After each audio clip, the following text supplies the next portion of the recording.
Long ago, in a land divided by tongues and tribes, two hearts beat the same rhythm beneath the Nigerian sky.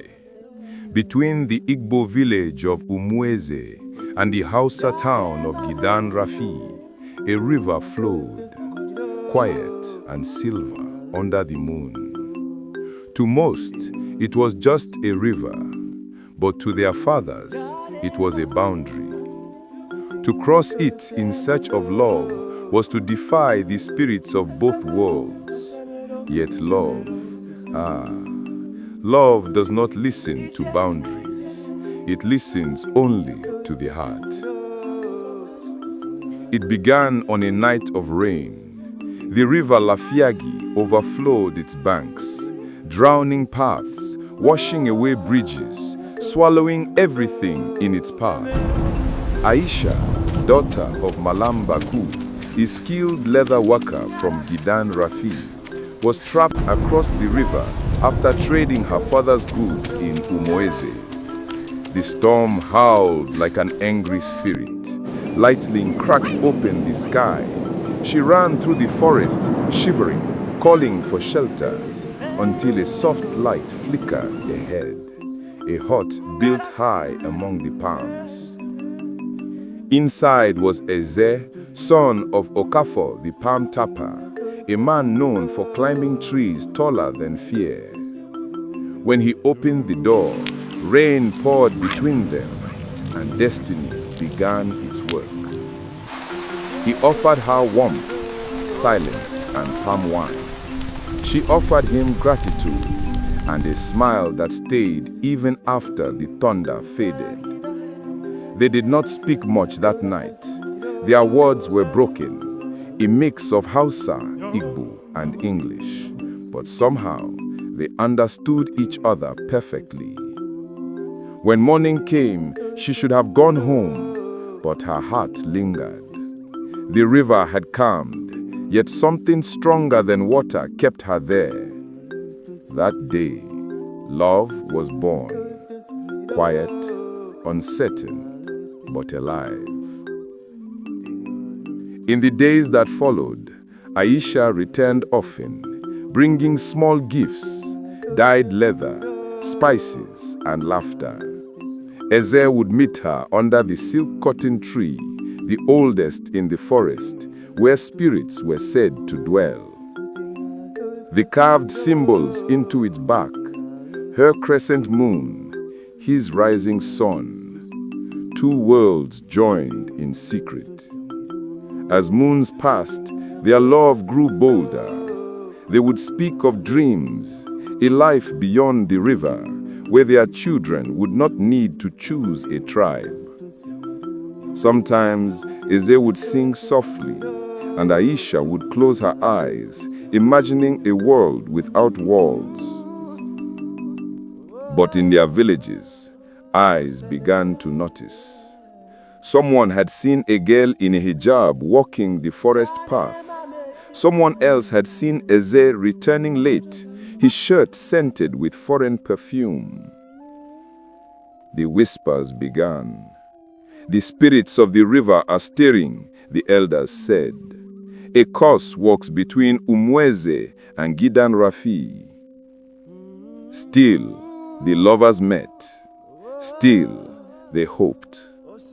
Because love, once found, is not easily silenced. One evening, Aisha's brother Bello found a letter beneath her mat. It was written in Igbo, clumsy but clear. My moon, when the river sleeps, I will meet you beneath the silk cotton tree. The scent of palm oil still lingered on it. His anger was fire.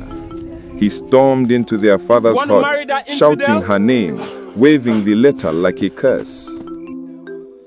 By nightfall, the story reached the emir of Gidan Rafi, and across the river, word spread to the Eze of Umueze. The two rulers met, not with peace, but with pride. Your daughter tempts our sons with witchcraft, said one. "Your son disrespects our bloodline," said the other. Old wounds reopened, old hate rekindled. That night, the bridge between the two villages was burnt, fire lighting up the sky as if heaven itself was mourning. Eze watched the flames from the riverbank, fists clenched, heart breaking. He knew the world had declared war on their love. But love does not surrender easily. Under a full moon, Eze crossed the river on a small canoe, silent as the wind. On the other side, Aisha waited, veiled, trembling, clutching a small bag of dates and her mother's prayer beads. They ran into the forest, into the unknown. Behind them, the shouts came, hunters from both villages, armed with spears and torches. The sound of horses grew louder. The forest shook with anger.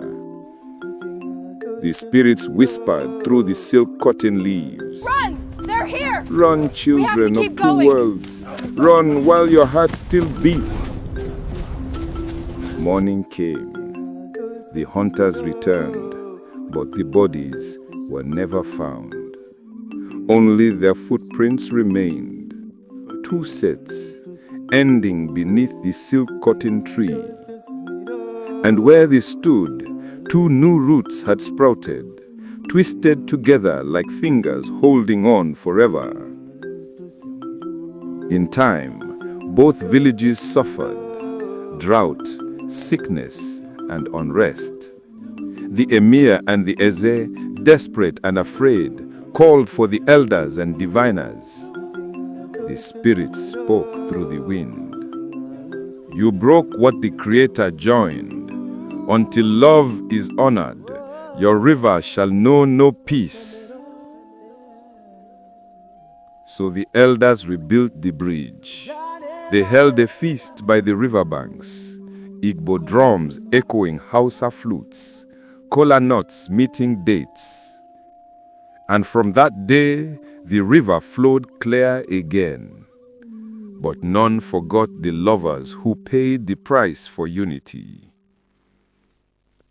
Today, if you walk by the river Lafiagi at night, you may hear laughter carried on the breeze, soft like the sound of palm leaves brushing silk. And if you listen closely, beneath the rustle of the silk cotton tree, you will hear two voices whispering in a language that belongs to no tribe, only to love. Some say the tree's roots now touch both villages. Some say when the moon is full, you can see them sitting side by side. A girl in a white veil, a boy with a palm knife, smiling like dawn and dusk meeting in the same sky.